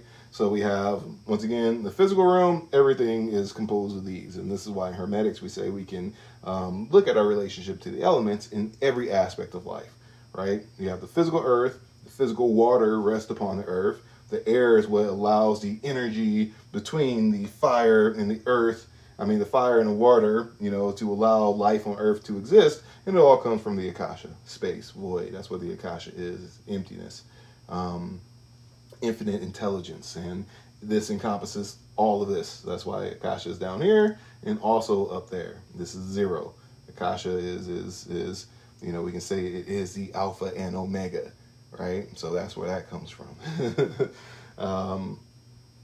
Like I said, we develop this, right? This part of our psyche and how these manifest in our experience. Once again, the earth element is stillness. It is the condensing aspect is what brings things into form. This is what allows all this to come into form for you to experience it. The water aspect is the cohesive aspect. This relates to our relationships, right? Our levels of love and how we interact the world is through our water element. How we feel about the world. It's all our emotional energy. We're primarily made of water. The air aspect is tied to our intellect, our intuition, our knowledge, wisdom, and this is how we interact with it from there. Fire is once again control, willpower, their ability to be single focused on something, and that yang aspect that you're working on. Akasha, space. All of these need space to exist, and everything is vibrating in and out of that. From there, we experience sound, touch, form, taste, and smell, but we can only experience that because we have mouth, hands, legs, we have a butt, we have genitals, we have our sense organs, and this is what we're training, this aspect. For everybody that's in the course, level 1, we're training our relationship with this. How do we do that? We do it with this, with these aspects of our physical being and then our sense organs, and we're developing higher levels of awareness through this, but you can only do that through knowledge of the elements and how they affect you. You're developing equanimity with these, so the negative effects with that allows you to see the higher aspects of everything that's above it. You have to develop equanimity with every level below so you can raise it to the next level. Like I said, this is going up the vibrational scale. You can equate this to the chakra system. You can equate this to the different realms, right? Going up from the lower astral, right? This is how we interact with these aspects. They're in the lower astral, going up through, once again, your astral body, and going up into the non-dual realms, into non-dual light, and then God, nirvana, will be all the way up here. So there's many different ways that we can break this psychology down. But in all ways, like I said, you have to develop a relationship down here. Understand this. This allows you to have greater understanding of these, which allows you to have greater understanding of the energy within your astral body, the labels and such. Through that, you're developing the mind and the ego, so you develop wisdom. Through that wisdom, you get to know your astral body and purify it. And through the purification process, this is what gives you, the awareness of Maya, which hides the divine wisdom. Once you have that and you get to see the true nature of things, a lot of people will say, that's where your awakening happens. Not really. You just become aware of the elements, and then from there you're developing. Awakening is all the way down here. It's not until you start to purify your astral body that this right here begins to be a bigger part of your psyche, and then you can start to see the true divine nature of things, the levels of consciousness, and how everything has a spirit, and how you relate to it, and start developing those higher levels of awareness. And from there, then you get to balance out your intellect and intuition. And that's what leads to these higher aspects of your awareness, your Shakti and your Shiva, your awareness of light, Shiva being light. And once again, through the course, right, when we're working with our energy and doing our mental transference exercises and our meditations, right, and transforming energy from vital to astral, right, you're changing your literal relationship with time. When we go through that level of working with our vital energy and mentally transferring into it, and your mind's vibrationally matching it, you are the energy, you can feel your connection to it, and then you begin to transform it into an astral state. Remember, the astral runs on a different time continuum. So you literally begin to change your relationship with time. Once again, your awareness of light changes through that. When you go and take that astral chi, right, and work with it and begin to make changes to your astral body, your emotional body, right, then we are changing our relationship with not just time, we're working with that time, and our awareness goes to the next level. When you change that astral energy and raise it to the mental body, this higher aspect, then you change your relationship with space. Your mind is not limited by time nor space, so you're changing your relationship, and once again, your awareness of light changes, your Shakti changes. That's what we're developing, through psychic development, through hermetics, we're developing this Shakti, this awareness of light, so we can work with light and Akasha and raise up this vibrational scale. And as we go through those changes, once again, you begin to see your limited knowledge, desire, and then, the awareness of your limitations. And in the beginning of your journey, you cannot see it. We can't see where we're stuck in the beginning. We really can't see where we're stuck in the beginning. But for everybody that's in the course, that's one of the first things that begins to happen. You begin to see your own astral stuff. Oh my God, I'm stuck to this. I started to understand all these things and all these, delusions I've been holding on to. And, it's one of the first things that begins to be revealed. And that's the lower levels, that's down here. That's what most people call an awakening. That's not the awakening. That's what most people call awakening. Oh my God, I've been this horrible person and everything that I've learned is not real. And that's not an awakening. That's down here. Awakening is this Maya, when you begin to see the divine nature of things. And, you can't really do it through a drug. And a lot of people try to. A lot of people try to because they think it's a shortcut. It's not a shortcut. It's a trap. And I promise you that. It's not a shortcut. It's a trap. And you will damage yourself more than anything. Keep falling into this trap. And the people that promote it the most, they're just dealers. And I promise you that. They're just dealers. They don't care. I don't care if you went to an Aya ceremony or whatever else, 30 times, 40 times, whatever. Literally, they're just dealers. And, you can't ground yourself in the higher levels trying to get it through it that way. It's not a shortcut. Because even the things that you experience when you're in that state, remember, all of this is a part of it. Your physical body chemistry, when you engage in any type of medicines, plant-wise or not, it changes your body chemistry too much.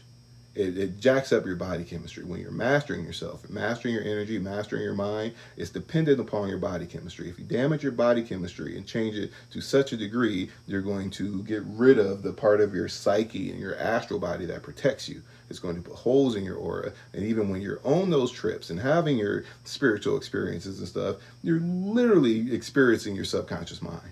And your body chemistry isn't regulated enough to give you an accurate depiction of what is there. Yes, you will have profound experiences. Yes, you may even learn something and go on your journeys and stuff like that. But it's going to create more chaos in your psyche, more conflict within yourself, because that's just the nature of how it works. You wouldn't even have the spiritual experiences if it didn't work that way. There'd be no way for you to have those experiences, but they're not real. They're literally delusions. And I've probably done more of them than everybody, years ago, and then because I've went through the other path, I can see the polarity. I see how it works. And everything that I learned when I was in those realms didn't really help me.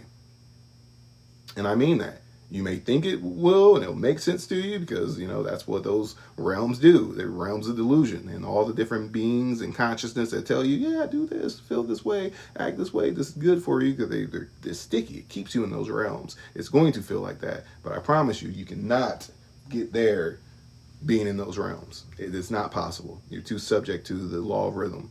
And if anybody tells you, yeah, you can, this and that, or whatever, they just want somebody to bring down in the hole with them. They're going to waste a lot of your time. So if you're in those realms, if you're in those realms, I suggest you, seek to master yourself. There's no way you can possibly master your experience being stuck in those realms. It's not possible. And I promise that. And like I said, I always say, this is not dare. It's not a dare program. Do what you do. But if you want to master yourself and then enter into nirvana and like I said, your brain, your body chemistry is all you have. Your spirit is all you have. If you jack up your body chemistry, you will not be able to even develop your spirit. And I mean that. I mean that. So fry your nerves and your receptors, continue to do that and then watch what happens. Are there any plant medicines you would recommend? No. I mean, not the ones that damage your body chemistry. And all of them do. All of them. Even MJ does. And this is why it retards your astral body. It literally, this aspect, all this right here, from here to here, literally, it damages it. It literally stops it from growing. Your ability to process wisdom, it gets damaged. I often share, think about how many of you guys have been smoking since high school or middle school, or know somebody that's been smoking since high school or middle school. They're the same person they were in high school and middle school. They think the same things, they share the same stories, and it literally retards your astral body. It stops this aspect of you from developing. This is slightly biased in my opinion. I started smoking when I was 13. I did not stop until I was 30. And this is not a dare program. I understand the metaphysics of how it functions through experience, through my people's experience. And once again, if you want to develop yourself, there's no way you could possibly do it. If you want to master your experience, there's no way you could possibly do it being a slave to anything external to you. You can reach those states of consciousness and beyond that and higher levels of bliss on your own. Why would you want to damage your body chemistry and damage your mind? Why? You can't master yourself. Well, you have, you're going to live life. You're going to grow and evolve, Says no. Westernized experience for sure. Yeah. And the messed up thing about it is, even talking about the mushies and stuff, I'm trying to watch this so I don't get the age restriction. Even all that, like, once again, Westerners will take something from some indigenous culture, somebody's tradition, and then they'll turn it into, this is something I should do every week because it's good for my spiritual development and it's cool and stuff like that. When most indigenous, tribes and stuff, it's a rite of passage. It's a sacred thing. It's a truly sacred thing that they use. And as people continue to use these sacred levels of consciousness and stuff like that, and to work with them, it changes the center of gravity of what that thing does. You can look at the spirit of marijuana. It's not the same thing that it was when you were little. It's not the same things that your parents interacted with. It's not. It does not affect you the same way. It doesn't. And if you get it from a dispensary or anything like that, you can guarantee you it's GMO and has chemicals in it. It's going to mess up your body chemistry far more than anything that you took when you were a child. That's how it works. Why do you think it's legal now? I know people with grow houses. There's very few of them that are completely just organic, and this is what it is, So it's a lot to it. It's a heck of a lot to it. And like I said, the way it affects you. Think about when you smoke, right? And, you could be angry, and then your anger goes away because it literally retards your astral body, your emotional body. It retards it. It stops you from being able to feel it. It neutralizes that aspect of you. That aspect of you is also what protects you. It's what gives you the karmic stream and your attachments to lead you to the right place and right time so you can grow and have higher levels of awareness. This literally it puts the brakes on it. It puts the brakes on it. As long as your body chemistry is changed and those chemicals are in your body and blocking the receptors that allow you to feel your emotional body and to perceive things correctly, It stops it completely. And this is why, like I said, like, listen, I know facilitators, I know yoga instructors, qigong masters, Buddhist lamas, all types of stuff, and they smoke and they're delusional. They have no control over their life. And one minute, oh my God, things are going amazing. And then, yep, there goes the age restriction. Oh my God, things are amazing. And then, next week, oh my God, everything's falling apart. I don't understand why this isn't going my way. And because you're too subject to the law of rhythm. This part of you also protects you. Your astral body, you have protective chi. That part also protects you. And if you're constantly neutralizing it, you have no protection. And a lot of people don't understand psychic protection. What are you protecting? You're protecting your psyche, your thoughts, your feelings, your actions, which creates the karmic stream in the way that you interact with your reality. If you have no protection from it, that's why they say it's a gateway drug. That's why they say it's a gateway drug. Because, like, I shared this before, and they already gave me the age restriction, so keep smoking weed. You're going to smoke weed with somebody that smoked crack one day, and then if you keep being around that person, we have mirror neurons. One day, that person that smokes crack that you smoke weed with all the time, they're going to whip out that crack pipe, and it's going to sound like a good idea to you. Because literally, the way that we exchange energy and consciousness, you will have no control over it. And they're going to light it up, and you're going to be like, oh my God, yeah, let me try it. Because you have no protection, and your mind is going to sound good. And that's how our psyche works. That's how our astral body works. But most people can't see it. You have to see the polarity in your experience to build a perception of it. There's no way that you can build a perception of anything unless you see the polarity in it. I suggest for anybody, if you're in that realm still and you're a daily smoker or whatever, fast from smoking. Give it a week. Give it 2 weeks, give it a month, and watch how much more control you have over your life. How much more things literally align and begin to work in your favor. Because once again, this astral body, this is your connection to all that is. It's your electromagnetic energy. And if you are neutralizing it and retarding it over and over and over, nothing's going to go your way. You have no control. You have no power. You're giving your power away. And I mean that. That part protects you. And like I said, everything's going to sound like a good idea. Think about all the times you got high, and then somebody said, oh, we need to do this. You're like, yeah, we do need to do that. And it was the dumbest thing you could have possibly did. Because that part of you, that wisdom, your astral body that you need to purify, it's not active. It's not there. It just shuts it down, and everything sounds like a good idea. This is clarity and discernment is a key. Yeah. And like I said, self-mastery, mastering your higher spiritual powers, and literally your psychic abilities. Even if you want to develop stronger levels of chi and stuff like that, it's a body chemistry thing. You cannot continue to damage your body chemistry and to block your receptors and to go into do all that crazy stuff that people do with all these different drugs and stuff. It will damage you far more than it will ever help you, and I promise you that. And like I said, I've been on all types of trips and journeys and everything else, and I can promise you that I didn't really start to learn the truth until after all of that. Everything else is a delusion, and I mean that. It's going to sound like a good idea. You're going to come into resonance with high levels of truth, and then you're going to come into resonance with higher levels of delusion, because you're subject to the law of rhythm. There's no way around that. There's literally no way around that. So this is not factual. Our bodies regenerate. How long does it take THC to get out of your system? How long does it take an average person for it to get out of your system? And like I said, keep giving your power away to something external to you. And this is the thing. Remember, everything is consciousness, and everything wants to survive. Your habits want to survive. Everything is living conscious energy. Everything about you is light. It's a level of consciousness. It's a spirit. Everything that you give expression to is a spirit. All of your addictions are spirits. There's levels of consciousness. They express themselves through your thoughts, your feelings, your actions. Anybody that says, no, this external thing is greater than my own willpower and my ability to be one with myself and balance my body chemistry and to be in a state of harmony, and anything in your psyche that is stepping away from that, you're giving your power away to. Quantum healing, fam. I teach quantum healing. I teach metaphysics. I've been teaching for years, but once again, it's parts of us, like I said, people have attachments to these things, because they want to survive. You know, if you are fighting for this idea that I need this external substance, and this thing, this thing, is a-okay or whatever it is, then you might want to look at that. And I'm saying that out of complete love. That's something that you need to look at. Like I said, I love coffee.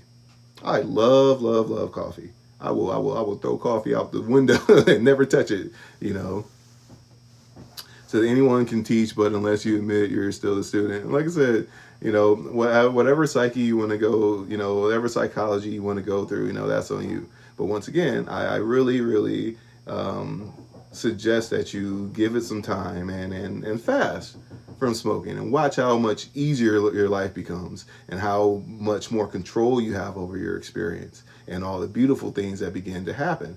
And like I said, I don't know anybody. I don't care how much money they have, what profession, what title. And I know people that in every realm that they smoke. I know doctors, lawyers, musicians, all these levels, and none of them have control over their life. I know people that don't. And, and everything, go with the flow. Everything magic, all these miracles and beautiful things are happening. You cannot do it being a slave to a drug. It's not possible, because the metaphysics of how it functions and how it works. So once again, if there's any part of your psyche that's telling you anything different, you might want to look at that. You might want to look at that, because you can achieve that on your own. The mind is very powerful. Why would you want to dull it? Why would you want to damage it? Why would you want to say consciously, oh no, I'm just fun to damage my body chemistry? Because everybody else doing it. Why? Okay, I'm gonna break it down. Matter of fact, I'm gonna put this up. We not even on the elements anymore. We about to break down society, right? We about to break down the American mainstream society, right? So when it comes to media and what's projected by society and the media, specifically through rap, why do you think all the rap songs was smoke weed? Do everything that you need to do to put you into prison, right? Why do you think that is? Do you think it's to make you better, to make you a more intelligent, successful person? No. Do you know who are paying all the rappers that tells you that? And I mean that. Go look at people's at their contracts. Look at all the rappers that ever told you to go sell crack and smoke weed every day and this and that. Guess who paid them? The prison system. Literally. Look at their contracts. It's magic. Literally. Retard your astral body. Damage your body chemistry. Be a slave. And the main ones that did it, they're still famous. They're still famous. The main ones that have always told you that were literally getting paid directly from the prison system, they're still famous. They're at the Olympics, crip walking and stuff. That's why they're still famous, because they're plants that tell you to damage your body chemistry, damage your psyche, retard your astral body, and then be a slave to the system, because that's how you do it. But you're not seeing the integration from reflection is everything. Like I said, some things, that's like saying, I feel like,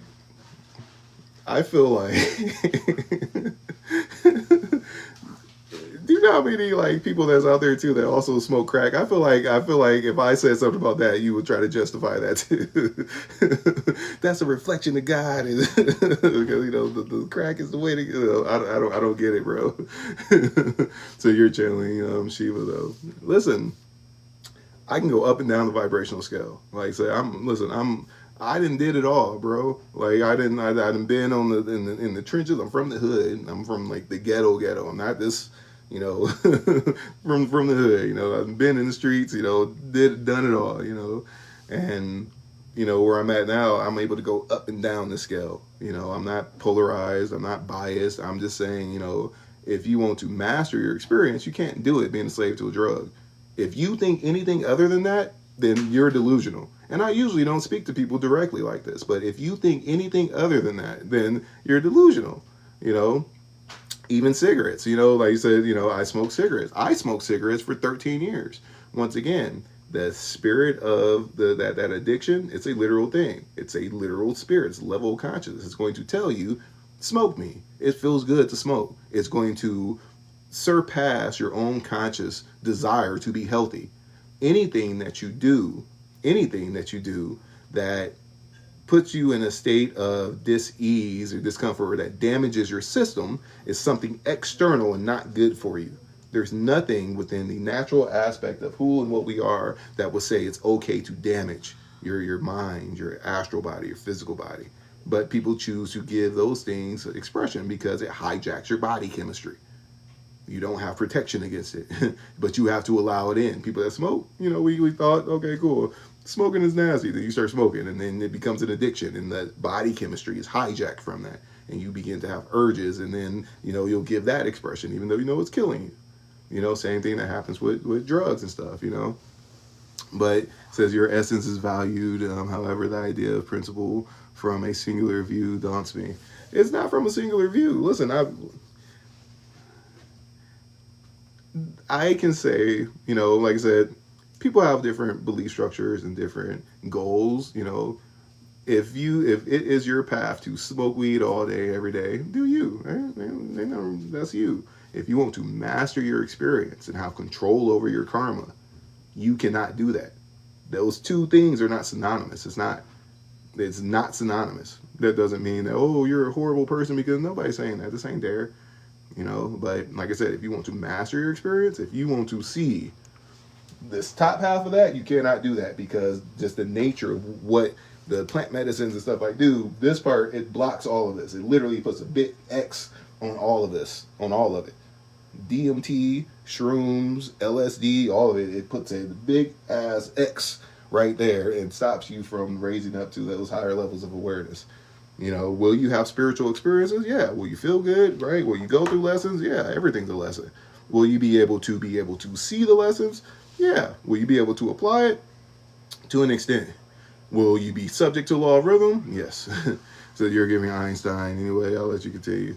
Once again, I'm not here to debate or whatever. You want to debate, go to somebody else's thing. But once again, if there's a part of you that's taking anything that I'm saying as, in this like negative light, like you should be doing this or whatever, like I said, there's always a part of us, that seeks to express itself. And if you have this part of you that's like, it's okay for me to damage myself, then you should look at that.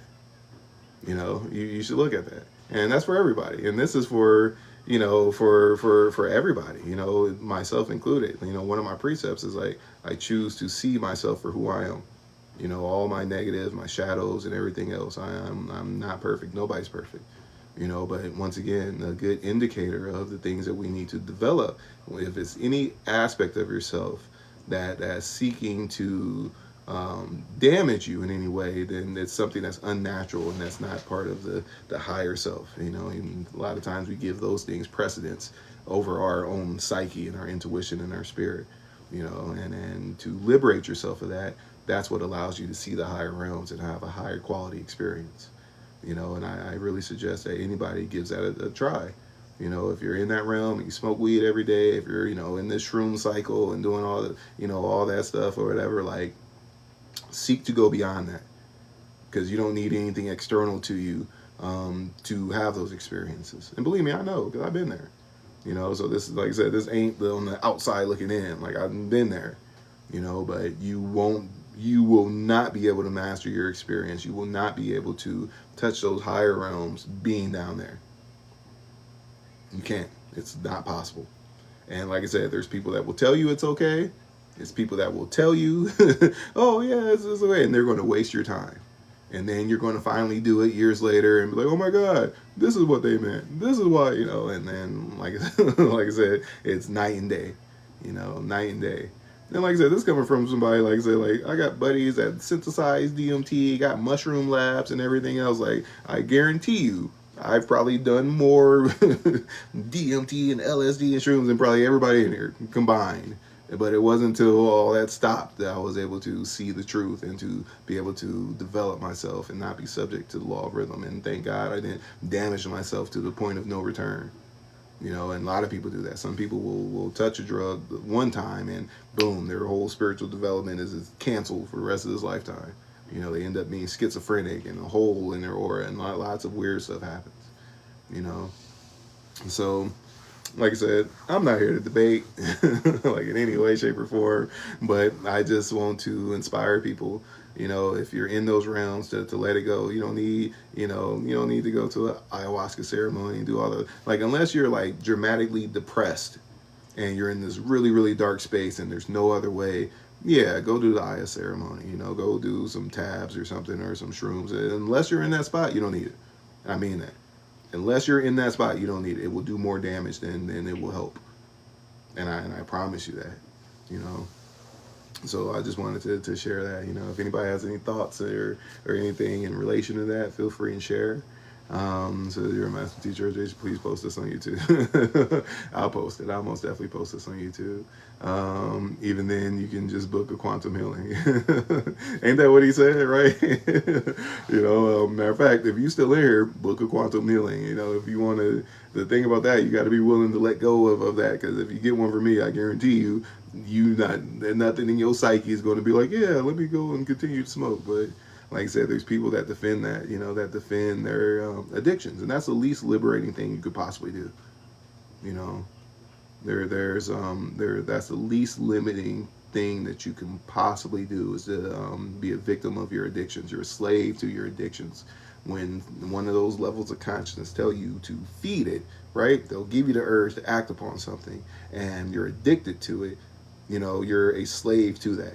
As soon as it comes up, boom, I gotta do this. Boom, I gotta smoke. Boom, I need some coffee. Boom, I need my cigarette. That's the least liberating thing you could possibly do. You literally become a slave to that. And we have all types of addictions. We have addictions that can help us, you know, but I'm primarily talking about the negative addictions and external things that we subject ourselves to. You know, you want to move up beyond that so it doesn't control your karmic stream, you know. But like I said, being in those realms, you can't see your karma. Like literally being in those lower realms, even smoking, metaphysically, if you're in a space of smoking, you can look at anybody that smokes alive. If you're clairvoyant, you can look at them. They're green. They literally are green. There's something about smoking weed that it binds your spirit to the body, and they have this green tint in their aura, and they literally have like this green sticky type of spirit energy that's like that it contracts their spirit, and you can see this all over the place. I live in Cali, you know, and everybody here smoking. You see like people, they all got that same closed, contracted spirit, you know, and you know, a lot of people fight, well, you know, it helps me mellow out and to do all this other stuff. And, you know, yeah, it can help in those ways. But like I said, if you truly want to master yourself, I strongly suggest that, you know, you leave it alone. It says you can see auras. I teach psychic development. I teach clairvoyance and clairaudience and clairsentience and mental travel and mental wandering and all that good stuff, you know, ascension. And it's beautiful. If you want to learn more, you know, and then want to develop it yourself, check out the link in the bio. You know, and this is why I teach what I teach and share what I share is to liberate as many people as possible. You know, so take it, you know, take it for what it is. Whatever resonates, let it resonate. If it don't resonate, then you know, it might not be for you. You know, if it does resonate, it's for a reason. And like I said, through what I teach hermetics. It's hermetic alchemy, hermetic magic. You know, through that you begin to develop yourself to a very, very high level.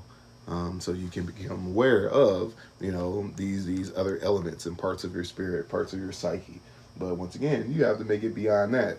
You know, that egoic mind will tell you, no, I need to smoke every day, right? And that no wisdom comes from that. You know, it's going to bind you. And then, like I said, this is so funny because I had a conversation about this earlier with Natalia, and you know, there's this relationship between the ego and the mind will tell you that, you know, the truth that you own, right? This is the highest, right? It'll say that this is the highest truth. I've experienced it all, and I know this. That's it. But once you get to the wisdom level, oh no, I've been a dummy. I don't know nothing. You know, wisdom is knowing you know nothing at all. You know, and then having the awareness to learn higher levels of truth. Because if you think you know everything all now, like I said, until you're at the point where you can release your attachment to everything that's on this list, and I mean that, if you can release your spirit's attachment to everything that's on this list and enter into the Akasha, into the universal mind and in union with God and have that experience, that's what Nirvana is. Until you can do that at will, then you're not there yet. You're not there yet. You know, and until you get there, you're never there. So this ego and mind relationship, like in the beginning, you know, we all think we know it.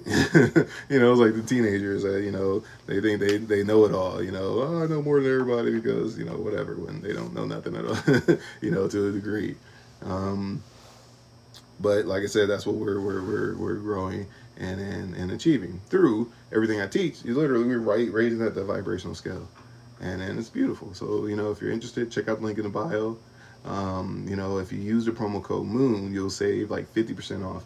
And the way I teach is there's multiple video libraries. Number one is mastering the elements, this whole thing. Level two is psychic development. Level three is magical invocation. Level four is Kabbalah. So we're going really deep into Kabbalah.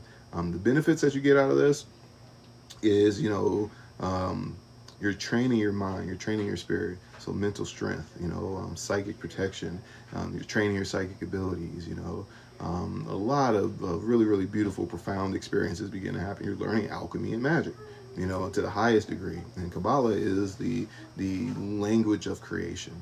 It's the highest level of initiation. So there's a whole system of magical development from mastering the elements all the way up to the Kabbalah. And no matter what your path is, what your profession is, if you want to be at that highest level of that, this is the gateway to it. And I mean that.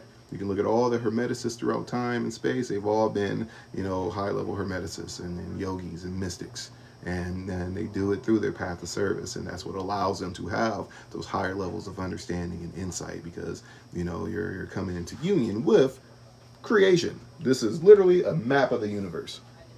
Your psyche, this is a map of the entire universe, all the components in which everything in the universe is made of, and it's all a part of you. So when you raise up the vibrational scale, the higher you are, the higher frequency you are and the higher level you're at in whatever realm, whatever profession, whatever it is that you are. Whether you're a healer, teacher, a therapist, whatever it is, you become top level of that. And it's beautiful. And we also have group Zoom meetings on Sunday and Saturday mornings at 9 a.m. And it's really, really beautiful. So we're doing group practices, we do Q&A, and it's a lot deeper than anything that I've shared here. And I mean that, so much more deeper than anything through this whole 2-hour presentation, lecture, talk, whatever you like to call it. It's a heck of a lot deeper and a lot more profound than what we're practicing. And like I said, it's hundreds of videos. You get instant access to everything. You can join the Zoom meetings this weekend. And it's beautiful. So if you're interested, check out the link in the bio. If you use the promo code MOON and the PayPal option, you'll save 50% off and you get year-long access to it. We also have some retreats and workshops coming up. A month from tomorrow, we're going to be in Sedona. It's going to be September 12th through the 19th. It's going to be absolutely beautiful. It's a week-long initiation into Hermetics workshop where we're going through dozens of practices. We'll be practicing like 4 or 5 hours every single day that we're there, mastering the elements. We're going through the psychic development processes, different types of Abhisheka healing methods, and you will leave a changed person. You will leave a changed person. Your level of awareness, your level of skill, your ability to influence your environment and to other people and go into equanimity will increase dramatically just in this 1 week. So with that, you also get the course too. So that's available for anybody. So if you're interested, check out the link in the bio. If you use the promo code MAGIC, I think it takes like $450 off of it. Too, and like your room is included, food is included, and it's going to be beautiful. I'm actually going to start a group chat for those of you that are coming either tomorrow or the day after, so we can kind of synchronize and then organize as people are flying in and get everything rolling for that. We also have one coming in October for those of you that just want to learn. If you just want to heal, and not seeking to master yourself and train your psychic abilities and stuff like that, we have a healing retreat that's in October. And this is going to be October, I believe it's the 27th through the 29th. That one is also in Sedona. So the link for that is also in the link in the bio. And I think that one's like $1,200. And that's going to be at the Element Hotel in Sedona. So if you're interested in that, I'm going to be there. There's going to be a couple other people there. So check that out. And two, if you have any questions or want to set up a payment plan, this is what I'm here for. If you want to join us next year in California, we're going through for Sagadawa, which is a Buddhist holiday, but it's cosmic synchronicity where, whatever actions, thoughts, whatever practices you do over the course of Sagadawa, all that energy is like multiplied many times over. And it's a cosmic synchronicity. It's really, really beautiful. So next year, we're going to be going through California. So we're starting in LA and going to some of the temples, and then we're going up to the Sequoias. We're going up through all the way up to Mount Shasta. We're visiting waterfalls. Like I said, we're all the sacred spots and doing our training and stuff there. Now, this is for people who are already in the course and have developed certain skills and levels of development, because this is the way that you, this is one of the ways you get the most benefit. Is through that. If you haven't been developing your skills and stuff like that, you won't get as much benefit. But when we get together and practice, that energy just multiplies many times over. And because it's a cosmic synchronicity, the boost in understanding and skill that you gain is astronomical, something that you can't get any other way. And this is why I host the Sakadawa trip. So I think we only have 10 spots for that, and I think 3 or 4 of them are already claimed. So if you're interested in that, you can set up a payment plan. You can check out the link in the bio for that too. So yeah, if you have any questions about any of this, just shoot me a message. You can book a one-on-one. You can book the quantum healing session. And like I said, I'm an open book about literally any and everything that I teach and share. And this is what I'm here for. Other than that, I hope you all have a very, very blessed and beautiful rest of your evening, and I will see you all later. Okay, so check out the link in the bio. Once again, if you just want to join the course, use the promo code MOON. It'll take like 50% off. Use the PayPal option off. If you want to join us next month in Sedona, use the promo code MAGIC, and it'll take like $4.44 off. Other than that, I'll see you guys later. Bye.